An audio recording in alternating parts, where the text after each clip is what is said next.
Good morning, everyone.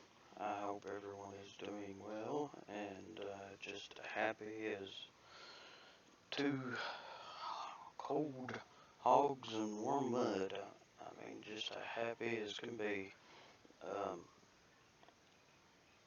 I want to just give you something to think about, something to chew on. Um, I always say the Bible says, think on these things. I want to give you something to think about.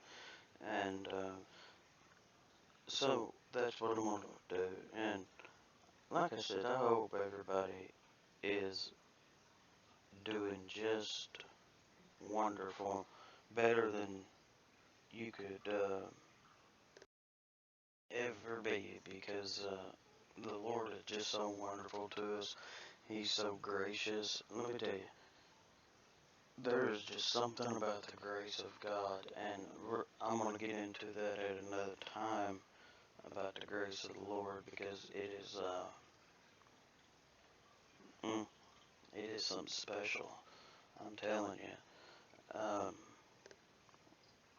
This heat is pretty intense. I hope everybody's staying out of it, and if you're getting out in it, be careful. Uh, I don't know where you're at, but where I'm at, where I'm burning like an oven anyway. I went outside a couple of days ago to help my wife do something, and that was the end of that. I was done. No more. I've been inside ever since, and trying to recover. Uh, it's rough out there, that heat. Anyway, that ain't the reason I get on here to bellyache about the heat and so forth.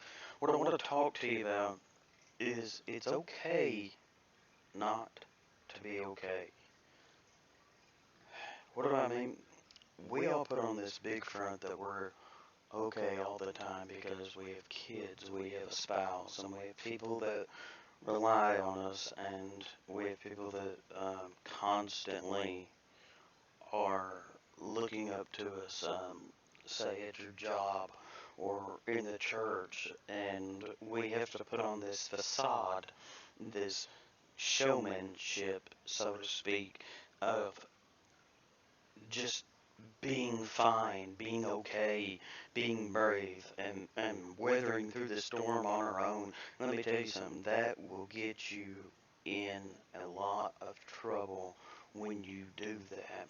Spiritually, because it stays inside of you, it eats at you. It's okay not to be okay.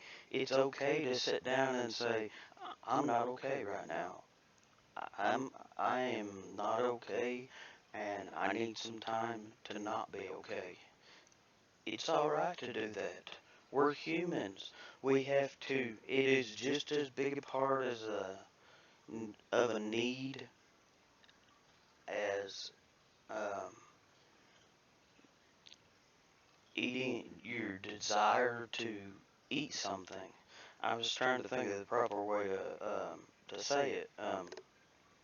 But it's the same as your desire to eat. Your desire for hunger. It's that important, because your mental state can alter your whole physical being. Your not only your physical being, but it can, which it can really have some devastating effects, but it can also alter your mental being.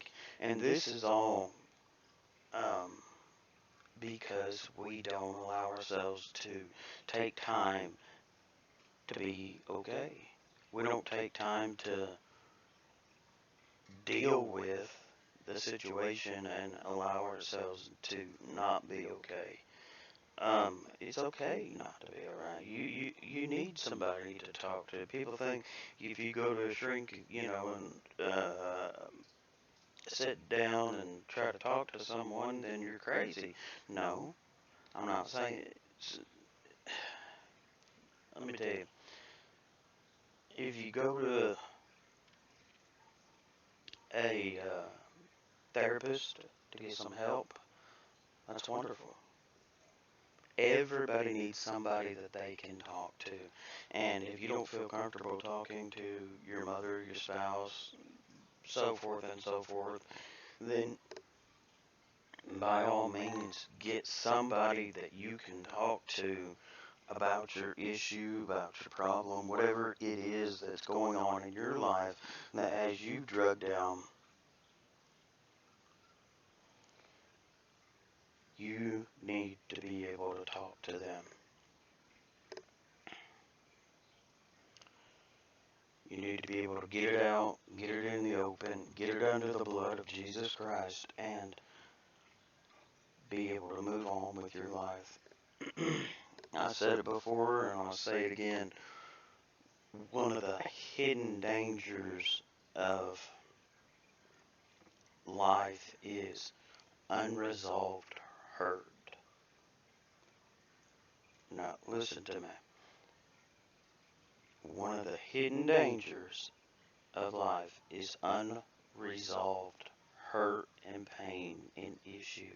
Because when something happens, instead of dealing with that issue, you take it and you bury it deep down inside of you, and it just eats at you slowly. And you don't even think about it because you're being brave for everybody else, and you haven't taken time to be able to take care of yourself. The Bible said it this way.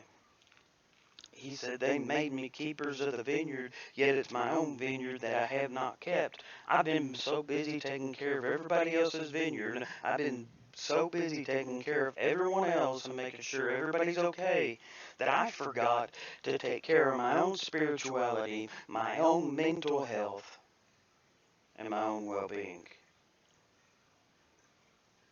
Now, it's important, and it's okay. Don't let anybody tell you it is not okay to not be okay.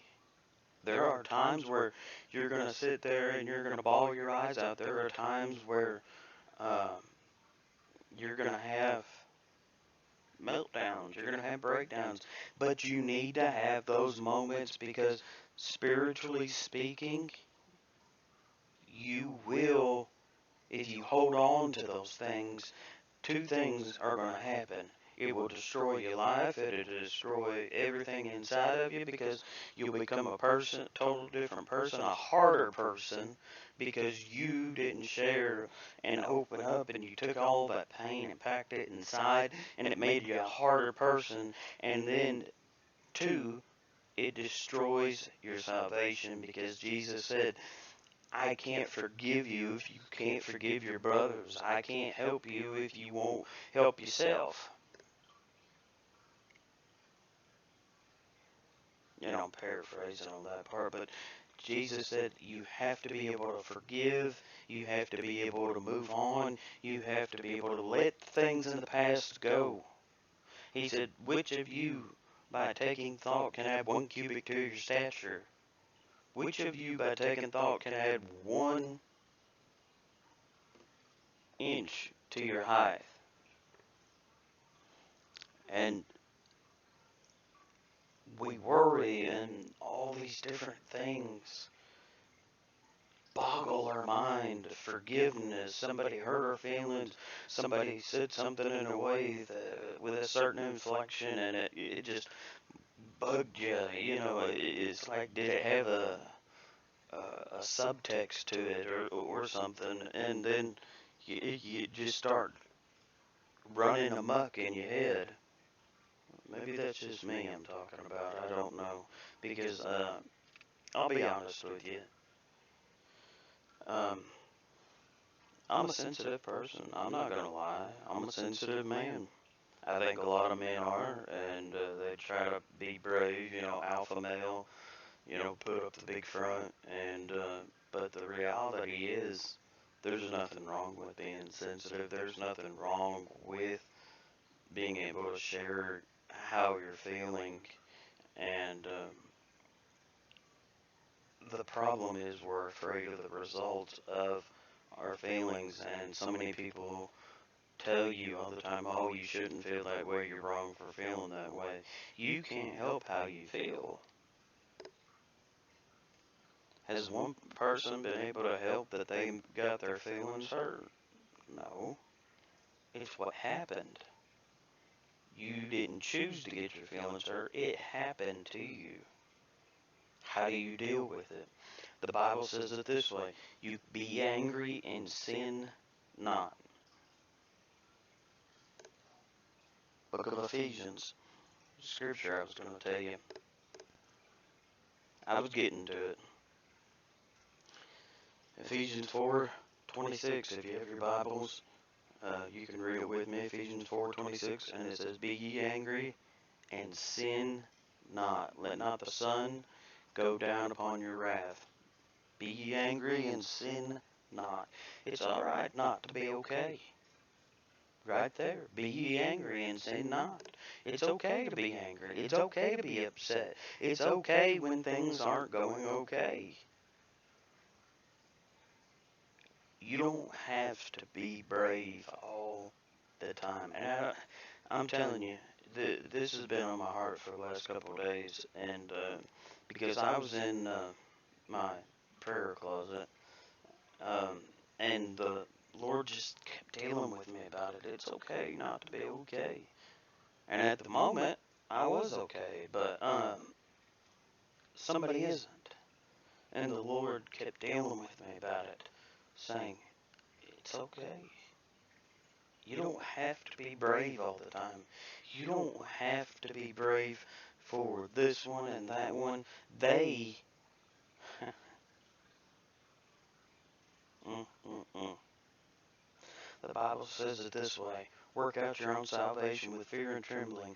They have a responsibility to work out their own salvation. They have a responsibility to be able to handle their own selves and to deal with their own emotions in the same similar fashion that you should be dealing with your emotions, meaning that they should be angry and sin not too. They should be dealing with it and be okay and not be okay at times. And there is nothing wrong with sitting down and talking out the issue like reasonable adults or even mother to child or whatever. Let me tell you, this is just, this next part is just gray hair and wisdom, I guess, because the Bible says with a hoary head comes wisdom, and which means gray hair. And I walked in my wife's bathroom yesterday, and she has extra lighting in there. And I said, I hate your mirror. I said, it just shows every gray hair I got. And she goes, yeah, there's a lot of them. So I got a little bit of wisdom under my belt, I think. And I hope and pray I do. But the problem is, when we do get angry, we choose to make bad decisions, and those bad decisions and those moments escalate what could be a simple conversation. Now, what do I mean? We choose to not just talk it out and come to a reasonable conclusion. Yes, everything would be great, everything would be fine if it would all work that way.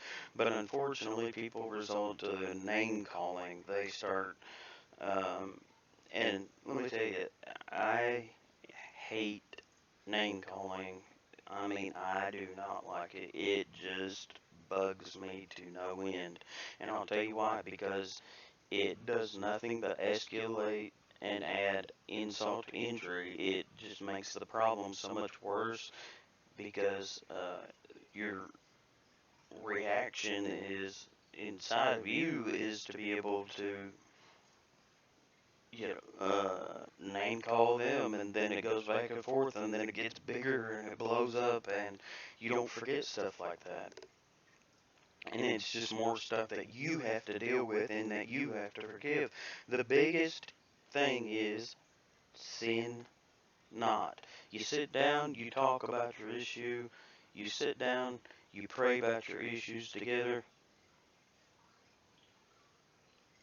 and you plead the blood of Jesus over it. I'm not a therapist, I don't claim to be. I'm not a psychologist. I'm just a man who knows the Bible. I'm a man who was called to preach.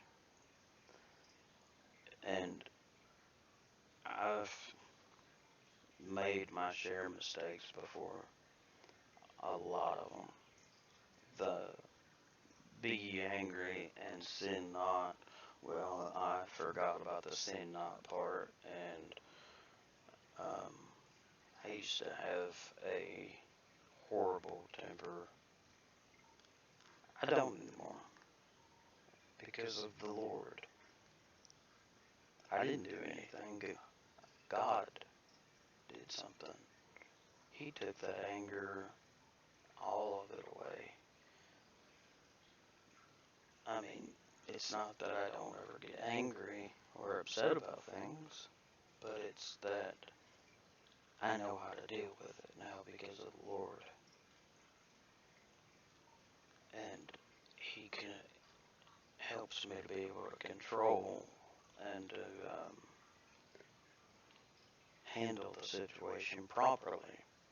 See, when you get, and I'm going to close here shortly. I'm not going to talk very long, but I want to get real with you. When you get angry, the rational part of your brain stops working and the irrational part starts. Because you don't care about what anybody says or thinks. You are just infuriated, and what you want to happen is going to happen regardless of the consequences. Anger and sin leads to bad consequences. Anger and no sin leads to resolution.